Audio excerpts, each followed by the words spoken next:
Heute präsentiere ich euch endlich die neue und verbesserte Ultraleicht-Tracking-Packliste von Decathlon für das aktuelle Jahr 2024. Es hat sich wirklich einiges getan, seit ich mir vor 1,5 Jahren zuletzt das gesamte Sortiment mal im Detail angeschaut habe, um festzustellen, ob eine Ultraleicht-Tracking-Packliste nur von Decathlon-Artikeln möglich ist und überhaupt sinnvoll ist. Und ich habe nun eine komplett neue und wieder ganzjährig nutzbare Packliste zusammengestellt, die wieder nur aus Ausrüstung direkt von Decathlon besteht und auch alle neu dazugekommenen Artikel enthält. Ja, nach dem Speedhiking-Segment kam mittlerweile auch die Minimal Edition Serie dazu und man merkt, wie das Thema Ultraleicht-Tracking bei Decathlon immer größer und größer wird und bei allen Kategorien Einzug hält. Es gibt unglaubliche Verbesserungen und Innovationen bei vielen wichtigen Ausrüstungsteilen, die letzte Mal leider noch für zu viel Gewicht gesorgt haben. Und wir werden uns jetzt angucken, wo Decathlon nun wirklich stark ist und wo es noch Verbesserungsbedarf gibt oder vielleicht sogar Alternativen Sinn machen. Zum Vergleich, damals lagen wir bei der kompletten Packliste insgesamt bei 5.851 Gramm für 862 Euro. Und am Ende werden wir die Werte mal direkt vergleichen. Aber ich kann schon mal vorweg sagen, die Packliste ist deutlich leichter geworden. Diesmal sogar wirklich ultraleicht und vor allem sogar günstiger. Ja, und wie ihr seht, habe ich verschiedene Varianten mal getestet, um die optimale Packliste zu finden. Kann euch auf jeden Fall eine klare Empfehlung geben. Aber fangen wir erst mit den Highlights und den wichtigsten Upgrades im Vergleich zum Vorjahr an. Eine der größten Innovationen gab es auf jeden Fall beim Zelt. Der Name ist gleich geblieben, MT900, aber man hat Minimal Editions hinten dran gehangen. Vielleicht erinnert ihr euch noch aus das Zelt vom letzten Jahr. Wir lagen knapp über 1 Kilo dort. Ich fand es schon nicht schlecht, aber jetzt von Minimal Editions bin ich total überzeugt. Ich habe es im letzten Video ausführlich vorgestellt. Ein doppelwandiges, nicht freistehendes Zelt für eine Person oder 2 Personen. Wenn man ein paar Sachen dort reduziert, dann kommt man auf ein unglaubliches Gewicht von 736 Gramm, ja, für 150 Euro. Und das ist etwas, was ich gerade auf jeden Fall Tracking-Einsteiger empfehle, als erstes Zelt vielleicht. Nicht nur, wenn ihr jetzt Artikel nur von Decathlon haben wollt, sondern auch generell ist es einfach auch von der Qualität her ein sehr, sehr gutes Zelt. Was gleich geblieben ist, sind die Heringe. Da verwendet man die 10 Gramm schweren Heringe. Die werden dort bei Decathlon auch als ultraleicht bezeichnet. Das ist schon mal nicht so viel für Heringe, aber dort kann man gegebenenfalls sich nach Alternativen umschauen. Das ist natürlich auch nicht so teuer bei Heringen, zum Beispiel lange, dünne Carbon-Heringe oder aus dünnen Alustangen. Da kann man schon mal die Hälfte sparen. Oder, die empfehle ich ja auch ganz gerne immer, die Swiss Piranha RT90 oder RT120. Und da liegen wir dann sogar ja bei 3 Gramm oder sogar bei 5 Gramm teilweise. Die 2-Personen-Variante des Zeltes kostet 40 Euro mehr und wiegt ungefähr 1/3 mehr. Aber zu zweit spart man sich da natürlich Gewicht, da man sich das Ganze teilen kann und alleine hätte man einen ziemlich großen Palast für sich allein. Ja, mein ausführliches Review zu dem Zelt und die generelle gesamte Packliste hier verlinke ich natürlich auch unten in der Beschreibung. Kommen wir zu den Isomatten und damit zu eins meiner liebsten Highlights dieses Jahr, denn es gibt gleich 2 neue Isomatten, die richtig was können und beide ihre Daseinsberechtigung haben.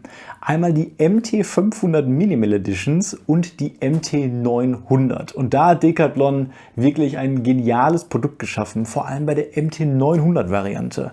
Die Minimal Editions habe ich auch in meinem letzten Video zum Zelt mal live getestet und mir angeschaut.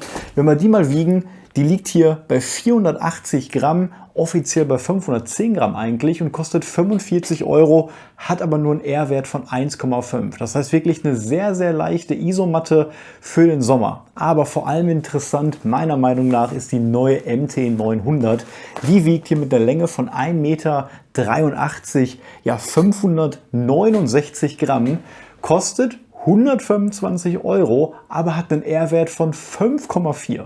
Unglaublich. Also damit wirklich in derselben Kategorie wie eine Thermarest, wie eine Nemo oder eine RAB Isomatte und muss sich hinter der Konkurrenz auf jeden Fall nicht verstecken. Und bei dem Preis für 125 Euro ist sie auch im Schnitt ungefähr 40% günstiger. 5,4 R-Wert bedeutet, dass man die Isomatte theoretisch bis minus 20 Grad benutzen kann. Und ich habe es in meinem Experiment im Winter auch gezeigt, dass es gut ist, bei Isomatten auf jeden Fall auch einen gewissen Puffer zu haben und man da auf jeden Fall weniger sparen sollte als beim Schlafsack. Beide Isomatten habe ich auch auf Komfort getestet und man muss ganz klar sagen, Ja, die MT900 ist deutlich dicker, deutlich komfortabler. Ich finde sie persönlich sogar komfortabler als meine Neo RX Lite, 53 cm Breite.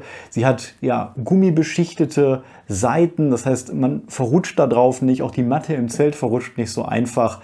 Beide Seiten haben farblichen Unterschied, das finde ich auch cool. Auf der einen Seite ist es gelb, auf der anderen grau und man hat dort einen robusten Stoff gewählt. Ich konnte sie also auch problemlos von auf dem Waldboden hier auslegen, ohne irgendwie Angst zu haben, dass da direkt was durchgeht. 40D bzw. eine 45D Polyamid-Webung oder ein Garn wurde da verwendet und da denke ich schon, dass die einiges aushält.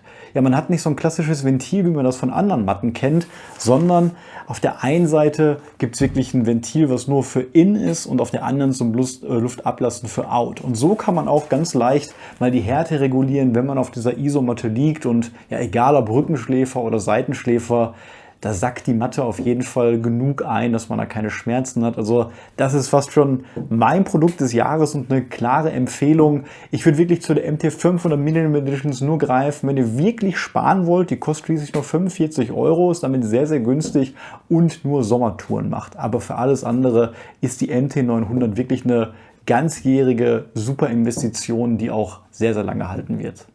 Die nächsten großen Neuerungen, für mich auch große Überraschungen, liegen im Bereich Schlafsack. Denn hier haben wir den MT500 Polyester, den ich letztes Jahr auch getestet hatte, da noch in Gelb, in einer verbesserten Form. Ich musste wirklich dreimal genau hingucken, denn das Produkt heißt genau gleich, um zu merken, es handelt sich hierbei um Upgrade. Und in der Beschreibung steht einfach nur, dieser wattierte Schlafsack wurde überarbeitet und ist nun noch leichter und kompakter. Ja, bei derselben Temperaturangabe, also bis 0 Grad T-Limit Comfort, ist er einfach 130 Gramm leichter. Statt 1080 wie im letzten Jahr 950 Gramm. Und die Farbe finde ich sehr, sehr cool. Schwarz. Der ganze Schnitt hat sich anscheinend verändert. Die Reißverschlüsse sind leichter. Man hat an den richtigen Stellen meiner Meinung nach etwas gespart. Ich habe mich auch reingelegt. Oben ist er nicht zu eng, schön breit. Unten wird er, so wie es sein soll, am Fußbereich schmaler. Ja, die Kapuze ist klein, gut geschnitten. Es gibt einen Wärmekragen, den man zusammenziehen kann. Und man kann den Reißverschluss bis zu 3/4 öffnen. Nicht ganz bis nach unten, 3/4. Man kann es trotzdem als Decke verwenden. Der Fußraum ist dort vollständig geschlossen und mich erinnert das Ganze ehrlich gesagt an mein Kilt. Also ich finde, es orientiert sich schon sehr, sehr gut daran und 950 Gramm bei 0 Grad ist für Polyester auf jeden Fall konkurrenzfähig. Ich erinnere mich an meine ersten Polyester-Schlafsäcke, RAB, hatte ich dort ein, über 1000 Gramm auf jeden Fall und der Robens Icefall 1 auch über 1000 Gramm bei denselben Temperaturangaben. Deswegen, ja, für 75 € kostet er übrigens, finde ich, ein sehr, sehr gutes und verbessertes Produkt. Die Alternative dazu ist noch der neue MT900 Minimal Edition Schlafsack. Der kostet 210 € und ist 100 Gramm leichter. Dafür ist es dann aber Daune, kostet natürlich dementsprechend noch eine Menge mehr und sieht auf jeden Fall cool aus, komplett in weiß. Ich blende gerade mal ein Foto ein. Den habe ich nicht getestet.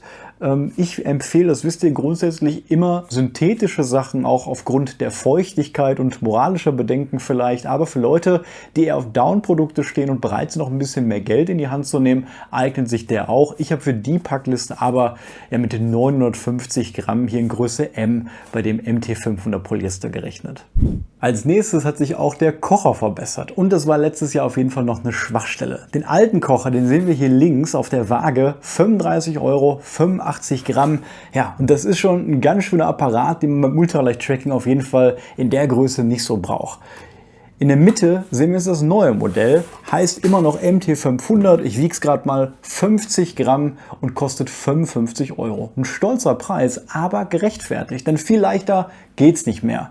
Die Alternative ist natürlich klassisch außerhalb von Decathlon immer der kleine BAS Kocher mit 25 Gramm für 25 €. Ich habe auch beide mal jetzt draußen in der Realität wirklich nochmal nebeneinander verwendet.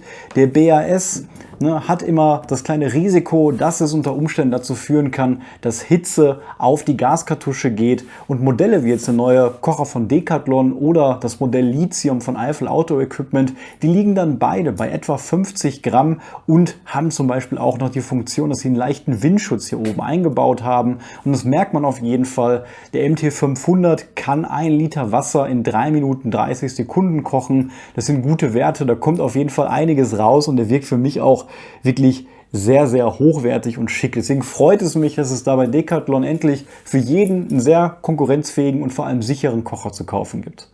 Und auch beim Topf gibt es ein sehr erfreuliches Upgrade, was mich auch überrascht hat und was ich erst ganz am Ende wirklich entdeckt habe und habe da erst schon mit der alten Version aus dem letzten Jahr gerechnet. Da hatten wir nämlich noch einen sehr schweren Edelstahltopf, den MT500 950 Milliliter bei 197 Gramm. Und ja, das ist wirklich schwer für einen Topf. Und mittlerweile gibt es unfassbarerweise endlich ein Titan-Modell bei Decathlon. Das erste Titan-Küchenprodukt, was ich da überhaupt jemals gesehen habe, von Vorklass, 450 Milliliter, 20 Euro und ich wiege es gerade mal, hier liegen wir bei ja, rund 78 Gramm, 76 sogar laut meiner Waage. Ja, und das ist phänomenal. Ich finde es richtig gut, dass man den Titan anbietet. Ja, 0,45 Liter ist natürlich eine große, die sich jetzt nicht mehr so zum Kochen von Nudeln, Reisgerichten oder Ähnlichem eignet, sondern, und das machen wir beim Ultraleicht-Tracking auch meistens, wir kochen Wasser auf und benutzen dann ja Fertigmahlzeiten wie Track and Eat oder ähnliche Nahrungsmittel. Und dafür eignet sich das wirklich sehr, sehr gut. Ich habe es auch mal getestet, es steht auch offiziell dabei, obwohl von der Bezeichnung Cup, also Tasse, dort die Rede ist, dass er auch zu dem Kocher auf jeden Fall gut passt. Warum auch nicht? Und wenn man das mal umdreht, dann sieht man auf der Unterseite auch einen ziemlich coolen Spruch. Titanium is lighter than stainless steel, but its CO2 impact is higher. Und wenn man es umdreht, if you decide to carry less, carry it longer. Ja, und das finde ich auch, das merkt man auch, das Titan ist nicht so dünn, wie ich das von meinen Avenue-Tassen aus Japan zum Beispiel gewöhnt bin, sondern ein bisschen dicker. Und damit liegen wir eigentlich genau von den Gewichtsangaben bei Herstellern wie Tokes und ja, sparen dir durchaus Geld. Also 20 Euro ist sehr konkurrenzfähig. Was natürlich jetzt hier fehlt und was auch gut so ist, sind diese Plastikartikel vorher bei dem Topf. Das war so ein Set. Da gab es diesen ja, Plastikteller dabei mit 46 Gramm.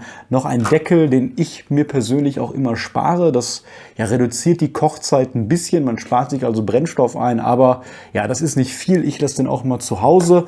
Und ein Löffel, der ist auch nicht dabei. Aber keine Angst, den kann man auch so einzeln kaufen. Und der ist auch gar nicht schlecht.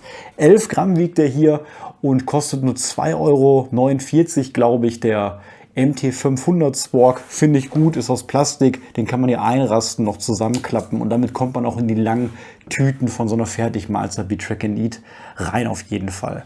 Ja, zum Schluss habe ich letztes Jahr auch noch diesen Cup hier empfohlen. Das ist der Trail X Light Cup, wiegt so rund 10 Gramm, kostet 5 Euro. Den kann man dann optional mitnehmen, wenn man möchte und man möchte jetzt vielleicht separat eine Tasse irgendwie haben, um daraus was zu trinken. Da muss man nur beachten, da sollte kein Wasser über 40, 50, 60 Grad rein, weil er sich sonst verformt und vielleicht Rückstände von Plastik ja ins Wasser übergehen. Aber der Topf mit 450 Milliliter auf jeden Fall meine klare Empfehlung und wie wir gleich sehen werden, passt er auch damit sehr gut in die Rucksack-Seitentaschen rein und ja, muss man sich vielleicht dran gewöhnen, eine etwas kleinere Größe. Viele sind vielleicht 750 oder 900 Milliliter gewöhnt, aber 450 Milliliter finde ich super für einen Titantopf. Und wo wir gerade beim Thema Wasser sind, Decathlon verkauft nun auch endlich im eigenen Store die Katadyn Micropur Wasserdesinfektionstabletten. Und die verwende ich auch, wenn ihr meine Videos seht, dann wisst ihr das schon seit längerer Zeit. Habt ihr auch letztens auf der Tour auf dem Schleswig-Holstein-Steig im Einsatz gehabt. Und letztes Jahr habe ich euch noch die Kombination aus 2 Liter Trinkblase, 100 Gramm und Wasserfilter integriert mit so einer komprimierbaren Flasche empfohlen, die dann 1 Liter Vermögen nochmal hat für 180 Gramm. Da ist man dann bei 280 Gramm, kann 3 Liter Wasser tragen und hat einen integrierten Wasserfilter. Das habe ich aber zum großen Teil nur empfohlen, weil der Rucksack, der Makalu, im Prinzip keine Möglichkeit hatte, richtige PET-Flaschen mitzunehmen, sondern nur ein gezieltes Fach für so eine Wasserblase hat. So eine Blase hat Vorteile. Viele Leute hilft das stetig, so einen Schlauch hier in Reichweite zu haben, damit sie mehr trinken. Aber klar, die leichtere Lösung ist auf jeden Fall, einfache PET-Flaschen vom Supermarkt mitzunehmen. Und da gibt es viele Modelle. Ich habe da auch mal ein Video zur Wasserversorgung gemacht. Flaschen von Aldi, das ist eine Quellbrunnenflasche, die wiegt 26 Gramm, fast 1,5 Liter und hat sogar noch so einen Drehverschluss, um so einen klassischen Sawyer-Wasserfilter zu benutzen. Ja, und noch leichtere Modelle gibt es jetzt zum Beispiel in Frankreich, eine Kristallinflasche, 20 Gramm, aber das kostet fast nichts und man kann da wirklich dann 3 Liter Wasser, ja knapp für unter 50 Gramm auf jeden Fall transportieren. Und warum ich diesmal Wasserflaschen statt eine Trinkblase empfehle, das seht ihr jetzt beim Rucksack. Das Thema Rucksack ist bei Decathlon kein einfaches. Ich habe verschiedene Varianten getestet, wie ihr seht. Und letztes Jahr habe ich euch den Makalo empfohlen, Rucksack aus dem Ice-Climbing-Bereich, der so 50 Liter gefasst hat, teilweise bis 70 Liter erweitert war und in der minimalen Version 850 Liter gefasst hat. Ja, letztes Jahr gab es auch schon diesen Rucksack. Das ist der kleine Travel Compact, der fasst nur 20 Liter und wiegt aber nur 143 Gramm. Also ist wirklich nur was für super ultraleicht Tracking oder für Tagestouren. Ich benutze den auch selber sehr gerne, aber ja, deutlich zu klein, um im Prinzip so eine Decathlon ultraleicht Packliste für Mehrtages-Tracking-Touren zu nehmen. Dann gab es einen neuen Rucksack, der hat sogar ultraleicht im Namen. 50 plus 10 Liter Fassungsvermögen, 150 Euro, wiegt aber 1300 Gramm, also viel zu schwer. Auch die meisten Modelle, es gibt ja wirklich 30, 40 verschiedene Rucksäcke bei Decathlon, wiegen alle zu viel. Ja, dann wollte ich schon fast aufgeben, habe dann aber noch die 30 Liter Variante von Quechua entdeckt und das ist der Apenas NH100 und wiegt 30 Liter bei 620 Gramm. Durchaus, wie ihr schon seht, passend. Ich finde die Größe gut, er ist hinten auch gut gepolstert, hat breite Schultergurte, hat Mesh-Außentaschen, wo große PET-Flaschen, wie ihr seht, reinpassen, hat einen sehr robusten Stoff, der dann, obwohl der nur 30 Liter fasst, natürlich dementsprechend dann auch mehr wiegt. Die Schwachstelle ist, dass er keinen Mesh-Pocket vorne hat. Hier vorne bei diesen Gummibändern lässt sich zum Beispiel eine Isomatte oder, falls man sowas benutzt, so eine Isomatte, auch so eine panelbasierte, einklemmen, vielleicht eine Regenjacke, aber man hat natürlich nicht so ein Staufach wie bei einem richtigen ultraleicht Rucksack, was sich erweitern lässt. Es gibt zwar einen Reißverschluss und innen drin verschiedene Taschen, aber der Rucksack erinnert auch mehr an so einen Stadtrucksack. Ist nicht ganz verkehrt, wenn ihr nach 30 Litern sucht, durchaus ein guter Rucksack, der wiegt auch, kostet auch noch 25 Euro. Die große Entdeckung, die ich dann aber gemacht habe, und den Rucksack empfehle ich euch auch für diese Packliste, denn da sich jetzt alles verkleinert hat, passt es auch endlich in dieses Format. 25 Liter offiziell hat dieser, ich finde, wunderschöne Rucksack, der Travel Compact, faltbar und wasserdicht. Der wiegt 300 Gramm. Mit ein paar Modifizierungen komme ich da sogar auf 271 Gramm, also unglaublich. Ja, und ich finde, erstmal sieht dieser Rucksack schon so aus wie ein Ultraleicht-Tracking-Rucksack, wenn man sich den anguckt. Er hat richtig große Seitentaschen, wo eine Menge reinpasst. Ich habe nicht nur die PET-Flaschen hier drin, sondern auf der einen Seite habe ich die Heringe drin und auf der anderen Seite passt der eben schon gezeigte Titantopf und der neue Kocher auch rein. Das heißt, die Flasche packe ich in den Titantopf, so bleibt alles draußen, geruchsneutral und schön kompakt verpackt.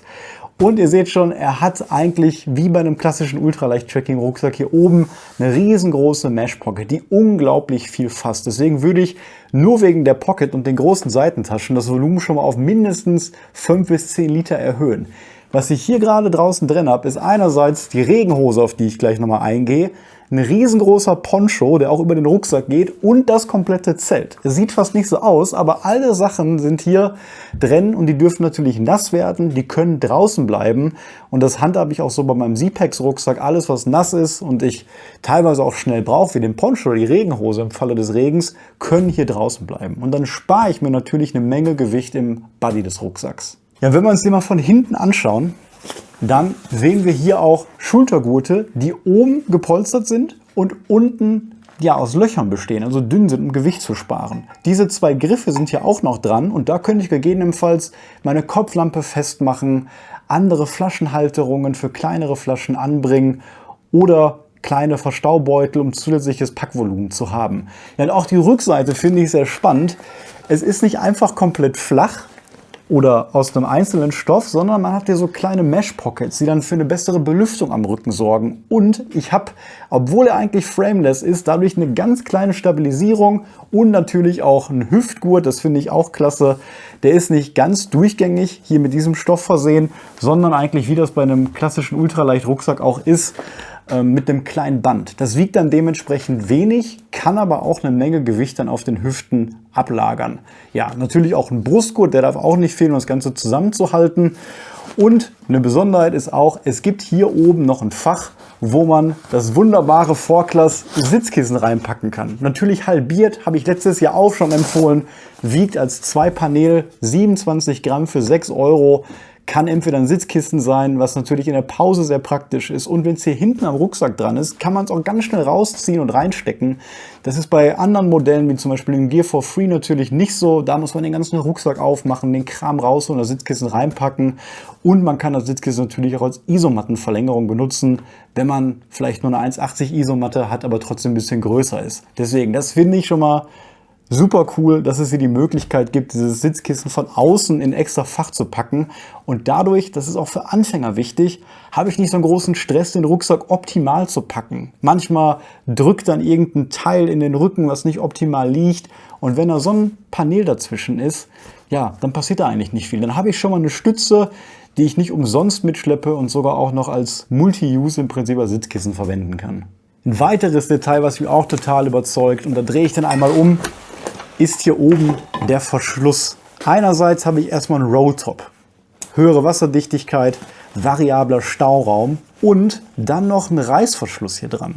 Das heißt, extra Schutz vor Wasser. Und wenn der mal so voll gepackt ist, was aufgrund dieser kleinen Größe natürlich dann häufig der Fall ist, muss ich den gar nicht zusammenrollen, sondern kann den nur über diesen Reißverschluss zumachen.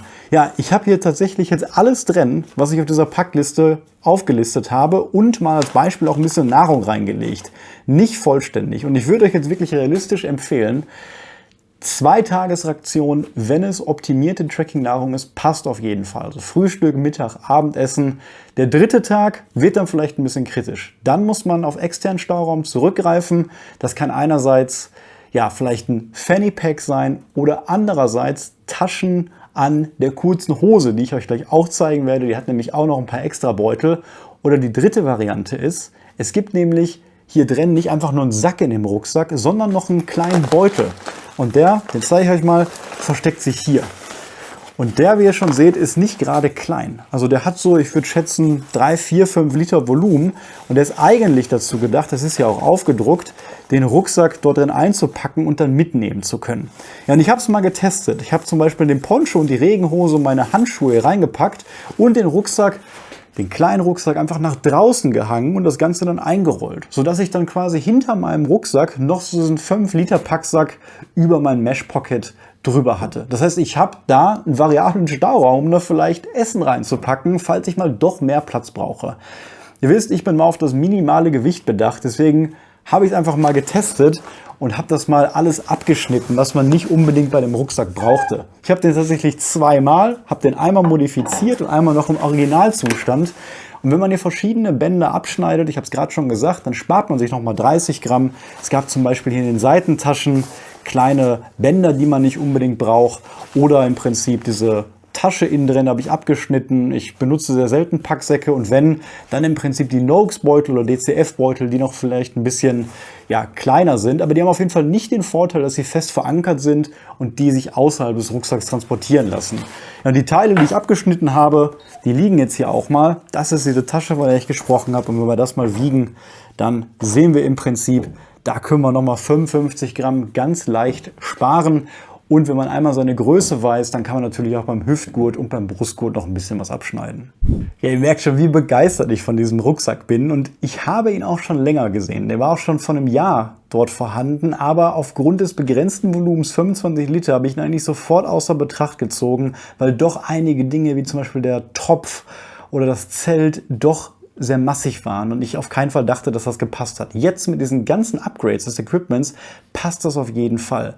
Aber ich kann verstehen, wenn viele sagen, es ist zu eng. Da muss man schon wirklich ein erfahrener Ultraleicht-Tracker sein, sage ich mal, auf viele Dinge verzichten können und nicht viele Luxus-Items mitnehmen müssen. Es wäre tatsächlich perfekt, wenn dieser Rucksack nochmal 5 bis 10 Liter mehr hätte, aber sich sonst nichts verändern würde. Und ich hoffe, Decathlon wird in Zukunft mal so ein Modell schaffen. Für alle, die jetzt sagen, die Packliste passt soweit, aber der Rucksack ist vielleicht für mich dann doch ein bisschen zu klein. Vielleicht möchte man auch mal 4-5 Tagesrationen mitnehmen. Dann empfehle ich wie immer den Gear for Free Rucksack, der die ähnliche Preiskategorie hat. Kostet beides nur 25 €. Oder ich empfehle noch den Aonigy 30 Liter Rucksack, der kostet 80 €, ist ein bisschen hochwertiger von den Materialien, wiegt auch nur 580 Gramm, der Gear for Free 575 Gramm. Bei dem Aonigy hat man noch einen Hüftgurt, der fehlt beim Gear for Free, dafür hat der 40 Liter. Das wären meine beiden Alternativen für alle, die sagen, das ist zu knapp, aber ich kann es euch nur empfehlen, testet den Rucksack mal und auch wenn es nicht passt, es ist ein super Rucksack für Tageswanderung oder für den Alltag. Also ich bin total überzeugt davon. Und hier seht ihr jetzt mal die komplette Packliste ausgebreitet, so wie sie auf meiner Liste ist und gerade in dem kleinen Rucksack war. Es ist überraschend, aber die Sachen werden natürlich komprimiert. Ich würde euch sowieso immer davon abraten, die Packsäcke zu benutzen. Die sehen zwar schön aus, haben im Falle der Isomatte auch immer ja noch so einen Beutel bei, mit dem man die Isomatte aufblasen kann, aber man hat auch den Mund, das braucht man nicht, das kostet Gewicht und ist auf jeden Fall nicht so effizient zu packen, wie die Sachen einfach hereinzustopfen. Ihr habt es gerade vorne gesehen, Regenhose, Poncho und Zelt gehen in den Netzbeutel. Schlafsack stopfe ich einfach am Anfang in den Rucksack rein, danach am besten die Isomatte aufgerollt, so wie sie hier vorne liegt und dann habe ich wirklich Druck von oben und kann die ganzen anderen Sachen wie die restliche Kleidung gut reinstopfen und dann ist auch oben noch Platz für die Jacke und verschiedene Nahrungsmittel. 3 kleine Dinge sind auch noch neu, bevor wir uns noch einmal die Kleidung im Schnelldurchlauf angucken. Einerseits dachte ich erst, es gibt eine neue Kopflampe. Es ist aber genau die gleiche wie im letzten Jahr, hat nur eine andere Farbe. Das heißt, die hier in weiß gibt es gar nicht mehr, aber ist auch nicht schlimm. Die Kopflampe ist immer noch auf jeden Fall in Ordnung. Die wiegt nämlich 45 Gramm, hat 100 Lumen und das passt soweit. Schade ist, dass sie immer noch Micro-USB hat, ist bei meiner Nightcore zwar auch so, USB-C wäre natürlich ein bisschen schöner. Ja, das ist die Bivac 500 von 4Class und mir hat da gut gefallen, dass sie auf jeden Fall eine angenehme geringe Stufe hat, auf der sie 11 Stunden funktioniert. Deswegen kann ich die eigentlich auch bedingungslos für Nachttouren so empfehlen. Ja, im Bereich der Powerbank gibt es immer noch keine super Lösung. Da verkauft Decathlon jetzt eine Powerbank von Energizer, 228 Gramm mit 10.000 mAh für 50 €. Das ist okay, das ist jetzt nicht super schwer, aber wenn man so ein Modell von Nightcore sich anschaut, die NB 10.000 für 150 Gramm ist natürlich deutlich besser. In meinem Fall hier die NB 20.000 für 300 Gramm, kostet natürlich auch über 100 € dann, aber das ist natürlich etwas, was man noch verbessern kann. Andere Hersteller machen es aber auch nicht viel besser, deswegen könnte man auf die Energizer zurückgreifen. Ich würde euch aber empfehlen, holt euch die 10.000er von Nightcore für 50 €. Noch ein richtig gutes Upgrade, was mir auch sehr, sehr gut gefällt, geht um das Thema Schuhe. Im letzten Jahr hatte ich die Speed Hiking Schuhe empfohlen. Da war auch von Ultraleicht die Rede und davor, vielleicht erinnert euch noch, bei meiner Einsteiger-Budget-Packliste hatte ich immer die Everdict Trail Comfort empfohlen. Das heißt, es gab immer grob 2 unterschiedliche Arten von Trailrunnern oder Laufschuhen bei Decathlon. Einmal mehr aus dem Speed Hiking Bereich mit so Gummischnürern und einmal mehr in dem Trailrunning-Run-Bereich. Und man hat sich jetzt anscheinend von der Speedhiking-Serie verabschiedet, denn die Schuhe aus dem letzten Jahr werden nicht mehr angeboten. Dafür hat man für ein neues Modell bei den Trail Comfort Schuhen gesorgt, nämlich den MT3. Und die seht ihr hier. Und die gefallen mir auch sehr, sehr gut. Die kosten ein bisschen mehr, 72 €. Vorher lagen die Schuhe immer zwischen 30 und 50, aber ich glaube, man hat sich hier bei Decathlon einfach entschieden, dass die Serie sich durchgesetzt hat und hat versucht, die so perfekt und hochwertig zu machen, wie es geht. Und der Schuh vereint eigentlich alles, was ich an den mittlerweile 3 Paaren, die ich vorher hatte, gut fand.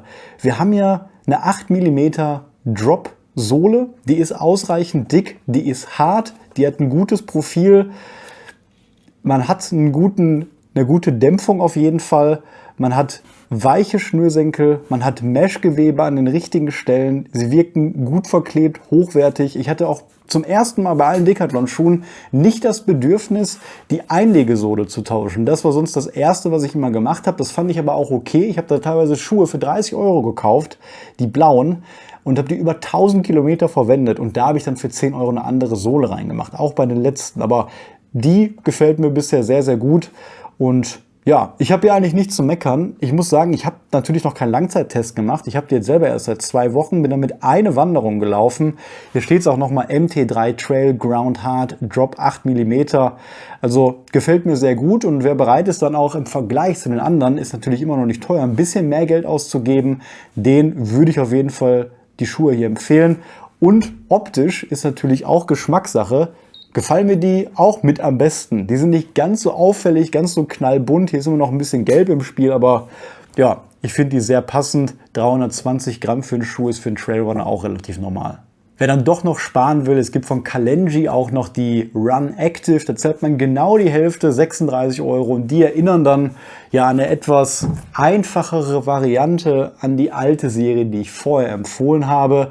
Die ja, haben viel Gummi an den Rändern, die wirken so ein bisschen eingegossen, finde ich. Ich habe sie selber nicht versucht, aber wer wirklich einen günstigen Schuh haben will, und ich bin mir sicher, dass die auch wieder mindestens 500 Kilometer halten werden, der kann sich die mal näher anschauen. Ja, bei der restlichen Kleidung gibt es gar nicht so viel Neues, und es ist auch gar nicht so schlimm, denn die Kleidung war immer das, was ich an Decathlon am besten fand. Kleidung war immer guter Qualität und immer relativ preiswert im Vergleich zu den großen Markenherstellern. Ausrüstung war immer eher das Problem bei Decathlon. Das, wie wir gesehen haben, ändert sich jetzt. Und die einzig große Änderung ist vielleicht noch, wo habe ich ihn? Beim Poncho. Denn der ist jetzt nicht mehr von Apenas, sondern von Forklaz und kommt in 3 verschiedenen Größen für 60 Liter Rucksäcke, 30 Liter Rucksäcke und 10 Liter Rucksäcke. Ja, und das ist die Variante für 30 Liter. Das passt ja auch zu unserem Rucksack und wiegt ja rund 300 Gramm, glaube ich, wenn ich es richtig in Erinnerung habe. 347 jetzt hier mein Modell, ist aber noch das aus dem Vorjahr. Ich glaube, das neue wiegt dann sogar 10 Gramm mehr laut Spec, also noch verbesserungswürdig, aber dafür braucht man keinen Rucksackleiner und hat wirklich einen sehr großen Poncho, der über den eigenen Körper und komplett über den Rucksack drüber geht.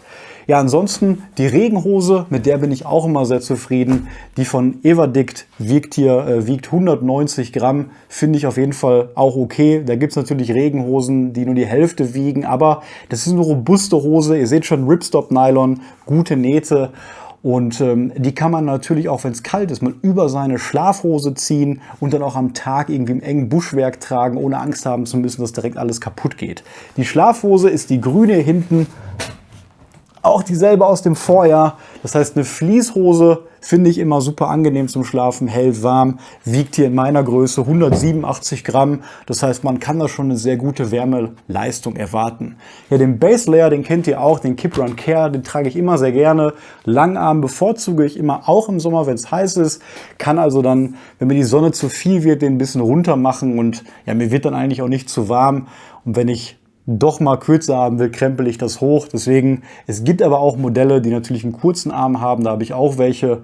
Und eigentlich, ja, trage ich die immer ganz gerne. Ist halt ein Standard Synthetik Base Layer. Ja, als Mid-Layer, da habe ich schon oft Fließpullover empfohlen. Entweder als Ripstop Nähung, die gibt es jetzt nicht mehr, sondern nur noch als so ein Vollfließ. Ich glaube, das Modell gibt es auch ohne Reißverschluss. Der Vorteil bei so einem Viertelzip ist natürlich, dass man da ein bisschen lüften kann, und ja, das Modell hält auch super warm, deswegen eignet sich das super als Midlayer. Die Jacke ist ebenfalls gleich geblieben, die kennt ihr jetzt aus den ganzen Aufnahmen, das hatte ich ja auch bei minus 6 Grad im Winter getestet.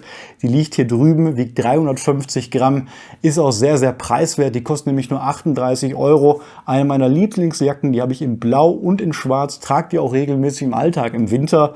Und auch Synthetik finde ich sehr, sehr stark und lässt sich auch gut im Rucksack komprimieren. Was mich letztes Jahr schon sehr überzeugt hatte, waren die wasserdichten Überziehhandschuhe von Decathlon. 52 Gramm, beide zusammen für 20 Euro. Und das ist konkurrenzlos. Wenn man sich am Markt umschaut, was ultraleichte Überziehhandschuhe kosten, da liegt man dann mindestens beim Doppelten. Deswegen ist die Decathlon-Lösung eine sehr, sehr preiswerte auf jeden Fall. Genauso ist es bei den Fließhandschuhen, die wiegen, ich glaube, 40 Gramm in der Größe M, die ich hier vorliegen habe.